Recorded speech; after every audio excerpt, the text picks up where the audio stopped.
Hello everyone, it's Benny, and welcome to the audio programming tutorial series.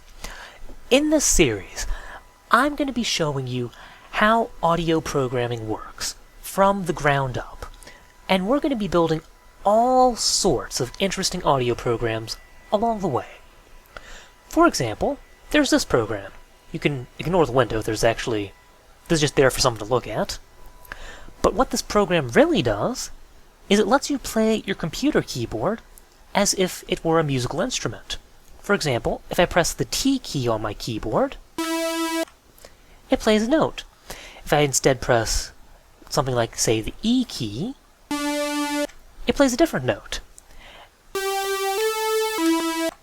And you can play some pretty interesting music with this if you happen to be good at playing music with your computer keyboard. And we're going to be building all sorts of interesting things like that throughout the series. And we'll be starting with the basics, like how do I play an audio file? How does digital audio even work? And slowly we'll build into more advanced things, like how do I generate plausible sound with the computer? How can I simulate space so it sounds like different sounds are coming from different locations in real space? And we'll be talking, like I said, about all sorts of interesting aspects of audio and how to do it. But that'll all start in the next video.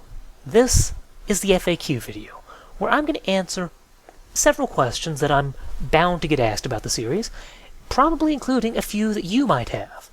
So with that, let's go ahead and let's get started with the FAQ.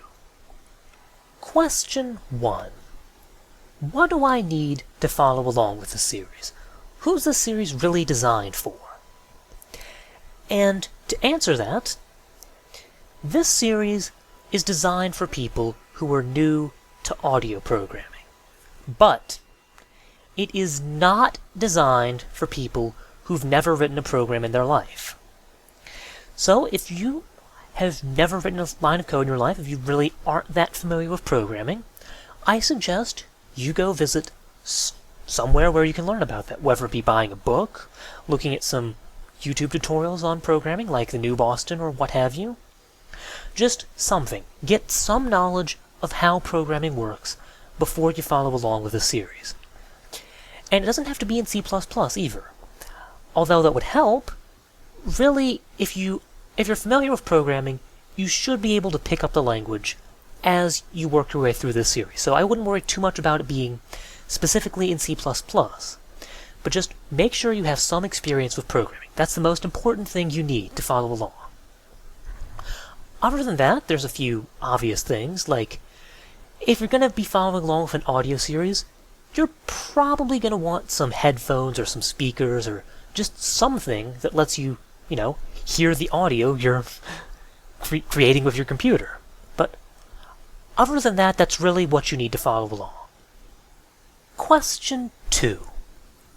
How in-depth is this series going to be?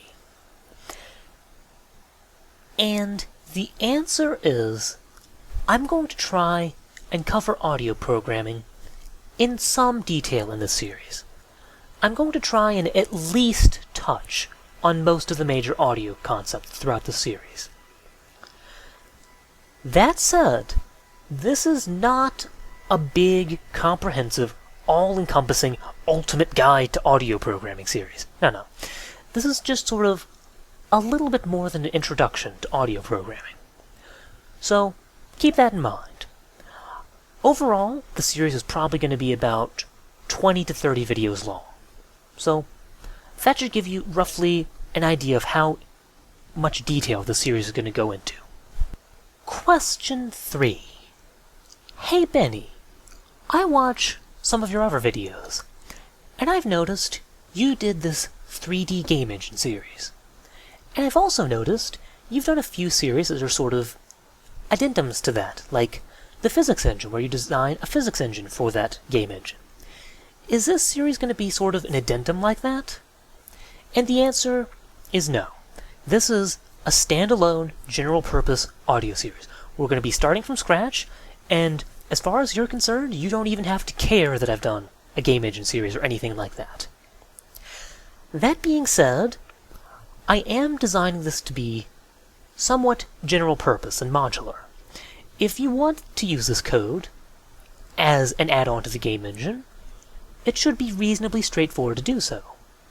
It should also be reasonably straightforward to use this as a backend for, say, some digital audio workstation, or a synthesizer, or an MP3 player, or whatever other audio program you might want to create.